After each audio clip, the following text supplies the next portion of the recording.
This time on Landmarks, we visit one of Paris's great culinary destinations.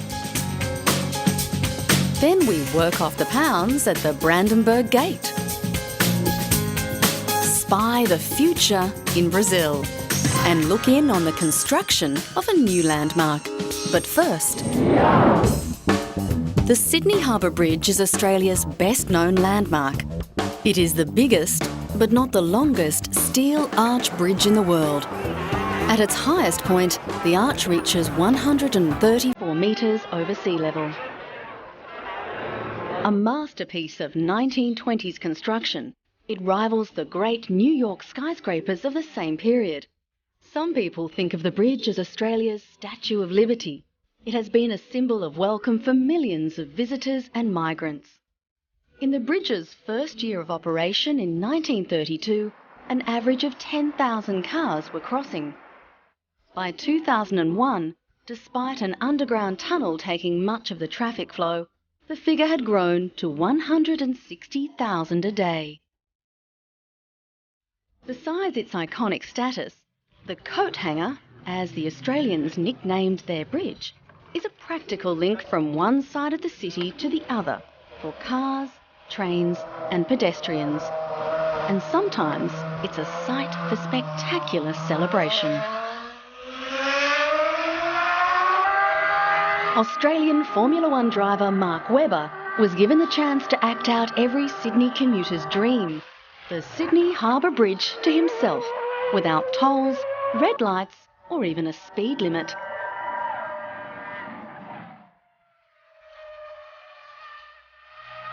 Webber was given the equivalent of the keys to the city for this stunt, with all traffic on the bridge blocked off for a couple of hours. Usually, traffic runs over the nearly 50-metre wide deck in 8 lanes alongside 2 railway lines, a walkway and a bicycle path.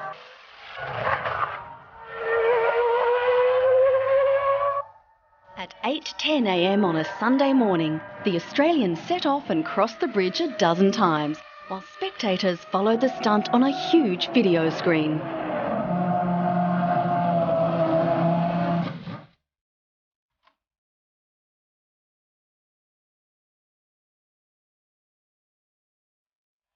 Well, it's pretty amazing, obviously. This is the most famous landmark in Australia. The Sydney Harbour Bridge is very, very famous, and for them to shut the bridge to run a Formula One car over it is something that's very special. And to be involved in that, obviously, is a dream for me. Sydney is Australia's business heart, but it is also a cosmopolitan city which attracts visitors from around the world. With a great climate, it likes to let its hair down on a regular basis, and the 2000 Olympics was one such opportunity. The city went into an extended party mode. With the Olympic rings emblazoned across it, the Harbour Bridge was, as always, a centrepiece. Despite appearing weightless, the arch alone weighs 39,000 tonnes and spans over 500 metres. Each new year in Sydney starts with a spectacular fireworks display off the bridge. The beginning of 2007 was especially vibrant. It was the start of the icon's 75th anniversary year. Police estimate 1 million people crammed the foreshore for the fireworks and day-long festivities, some staking their claims to the best vantage points before dawn and pitching tents in case of rain.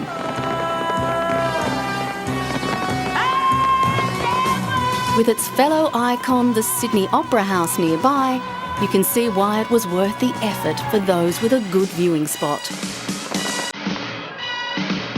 The fireworks are always spectacular.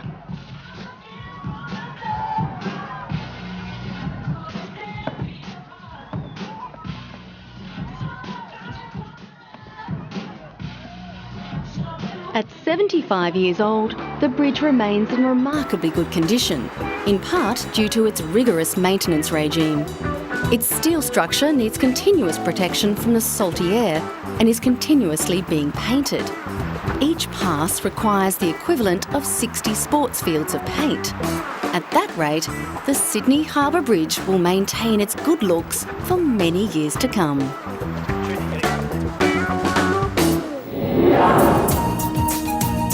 Coming up, the Blue Train.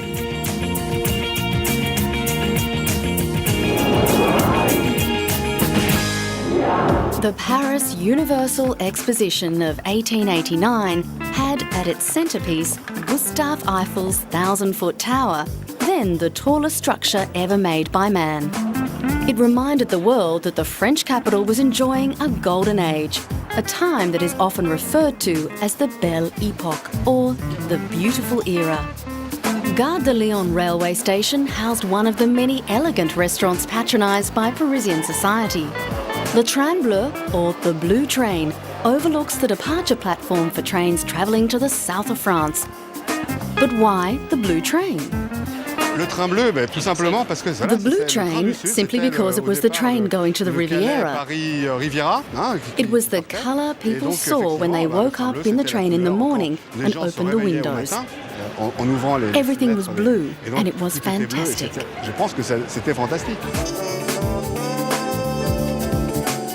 After a long and detailed renovation, the Blue Train restaurant has been restored to its original grandeur. And how better to celebrate its centenary than with a special dinner for which the guests dressed in period costume to relive a golden age of affluence and artistic creativity. But while the spectacular interior of the restaurant can evoke memories of yesteryear, it's quite a different story behind the scenes. Feverish activity in the kitchen pays homage to the very best of modern French cuisine. Chef André Signoret feels it is a privilege to be working in such a significant environment. But at the same time, he welcomes the challenge of introducing 21st century gastronomy to the historic restaurant. The Blue Train has been in existence for 1 century. It has changed since then, of course. We prepare a more modern cuisine. It is a restaurant which is wonderful thanks to its decor, its regular clients. It is very lively, and we serve about 500 people per day. The restaurant was officially declared of historical interest in 1972, and restoration began soon after. Some 30 painters carried out the decoration of the restaurant, with the wall murals depicting scenes from the south of France, the region serviced by the original Blue Train. For the ceilings, the architect called in artists who had already decorated part of the Sorbonne ceilings, the Paris Town Hall and the Comic Opera. For those who could recall the glory days of the Blue Train, this was a special night. This evening is very important for me. I got to know the Blue Train in the 50s, when it was not what it is today. The rooms were abandoned. It has been redone beautifully, cleaned up, and I have watched it become a restaurant again.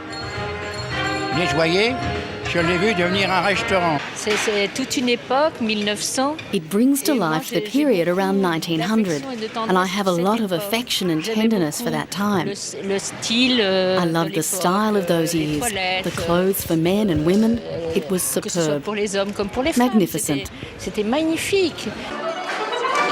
Turn of the century Paris was a city of writers, artists and musicians, the cosmopolitan capital of pleasure and culture. And more than a century later, this evening reproduced that lifestyle in every detail.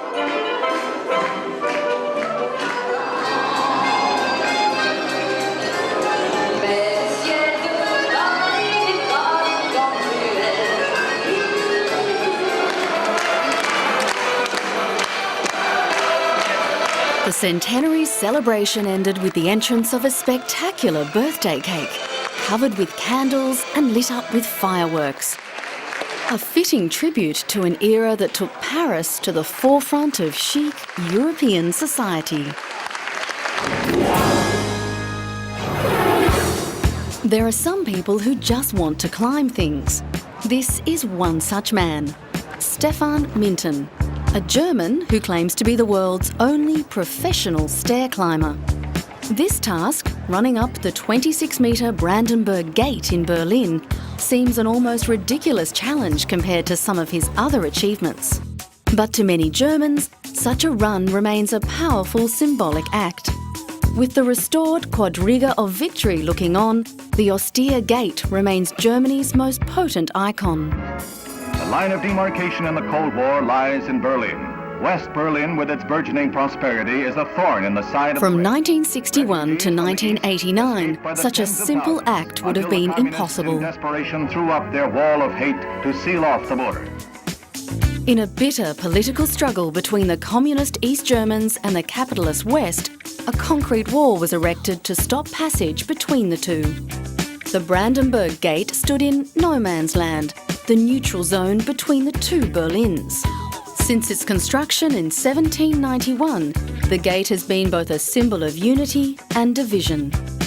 Many a military procession of Adolf Hitler's Nazis passed through its columns in the 1930s. In the early 60s, there were many desperate scenes. At the time of its construction in the late 18th century, it was just one of 18 gates enclosing the cosmopolitan city. It is the sole surviving gate. Stefan Minton was nearing completion of his own personal victory.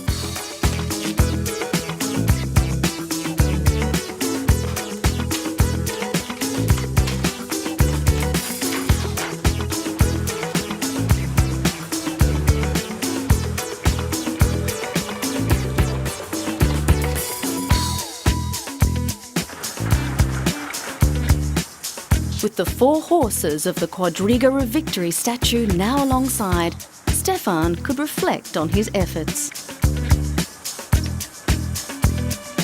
The 37-year-old, whose entire life consists of running up exotic places around the world, has also climbed Kuala Lumpur's TV tower in Malaysia's capital. I put Brandenburg Gate into a sort of ranking list. My personal list, which includes Big Ben, the Eiffel Tower, the Empire State Building in New York, the Great Wall and the pyramids in Cairo. Those are what I consider to be the highlights, which one should see at least once. Like any good sportsperson, Stefan worked his way up. My first staircase run was in 2000 in New York.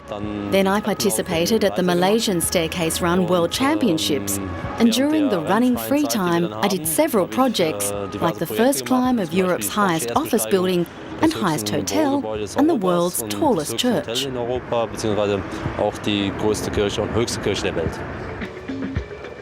There was now a chance to take in the view.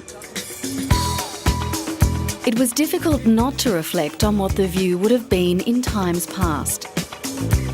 Berlin is now a unified modern city. With the demise of the Berlin Wall in 1989, the Brandenburg Gate finally became a symbol of unity. Soon afterwards, the Berlin landmark had damage dating back to World War II repaired, and its sandstone exterior cleaned. West German Chancellor Helmut Kohl walked through to be greeted by Hans Modrow, the East German Prime Minister, and proclaimed, "This must be a gate of peace."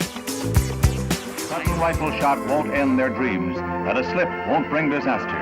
Freedom is man's most prized possession, and it is only for those who love it.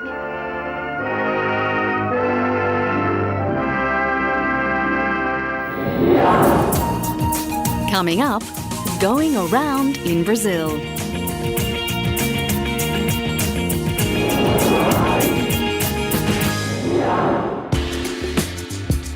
Have you ever thought about being able to change the view from the window of your home? If so, a new rotating building recently built in Brazil might be for you, if you have the asking price of several $100,000. In the city of Curitiba in southern Brazil, they like to do things differently.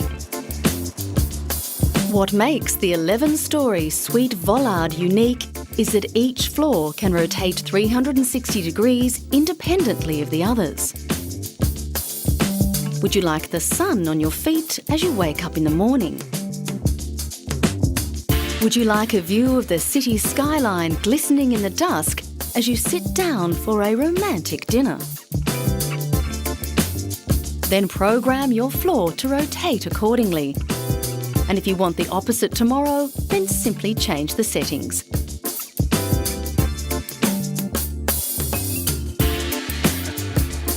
But who wants to buy a rotating apartment?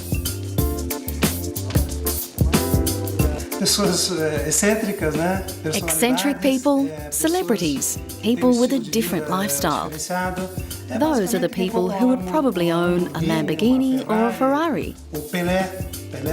Pele, for example, is one of our biggest promoters. We also have artists. So those are the people that are uncommon people. Now what we are trying to do is adapt our product to their lifestyles.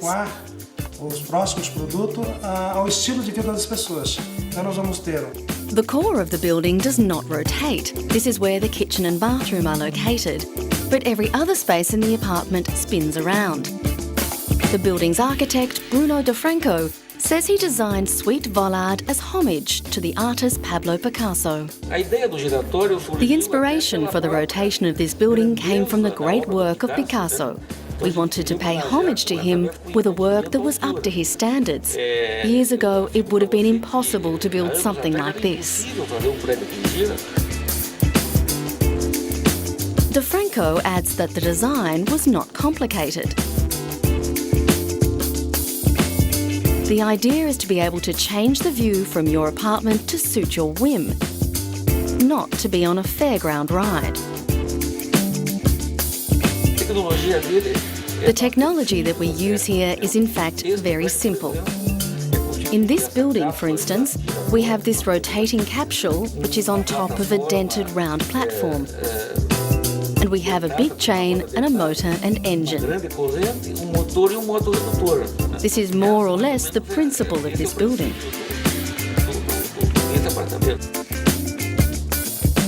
The building is another addition to the reputation of a city becoming known for its innovation. And the company who built it has now decided to take their rotating building to the world. We're aiming at the high-end markets in America and in Europe, in Asia, and that means being where luxury condos can be sold, okay? Because we want to bring all technology available in the world to these investors and to these families that would like to have everything at their disposal. The company had originally planned to sell the apartments, but when they realised what an original building they had, they decided to use it as a prototype. They are now hard at work on designs for newer and bigger rotating buildings. Curitiba sits on a plain high above sea level, but very close to the Atlantic Ocean.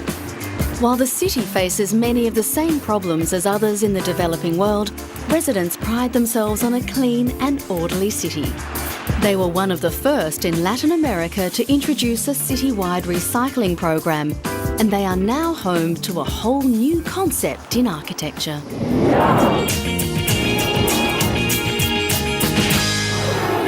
One of the reasons this awesome undertaking in Spain is a landmark is the fact that it exists in spite of the attitude of many in its surrounding community.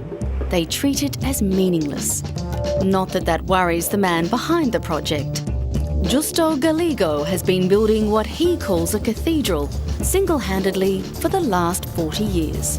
This is no traditional cathedral, and Justo is neither a qualified architect, nor engineer, nor bricklayer. He's a farmer. Nor does he have formal planning permission from the authorities of Mayorada del Campo, the town in which it is located, 20 kilometres from Madrid. The plans have only ever existed in my head, he says, and they have evolved over time in response to opportunity and inspiration. I was inspired by many things. I was inspired by my mother, who taught me to love the church. I was inspired by Christ. Being sons of light, we have to love Christ with devotion, and I followed that principle. That's how I began this project. At this stage, the cathedral reaches to a height of 35 metres at its highest point. But when finished, it will soar to 55 metres. The building sits on an 8,000 square metre plot of land, and but for a bishop has all the trappings of a cathedral: cloisters, a sacristy, parish meeting rooms, a baptism chapel, a library, and an arch-lined gallery that looks down on the unfinished nave. With its columns, arches and dome, Gallego describes the building, for which no blueprints or sketches have ever been made, as Greco-Romanesque. The construction has been undertaken with no official funding. Most of the materials used are recycled, occasionally obtained from business and construction companies with excess materials for a job. Progress is therefore visibly marked by the nature and quality of what Gallego has been able to acquire along the way. The builder wants his windows filled with stained glass, but is looking to do it on the cheap, using 2 tons of glass donated by some German tourists. This most unorthodox of churches attracts coachloads of tourists. But as much as the building draws the admiration of those watching, so too does the spirit of Don Justo, who shows no signs of tiredness as he continues to pursue his passion.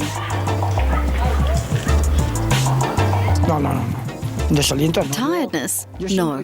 As a Christian, I can't do that. I do get tired, but I remember that Christ says that those who put the tools aside and walk away don't have rights to heaven.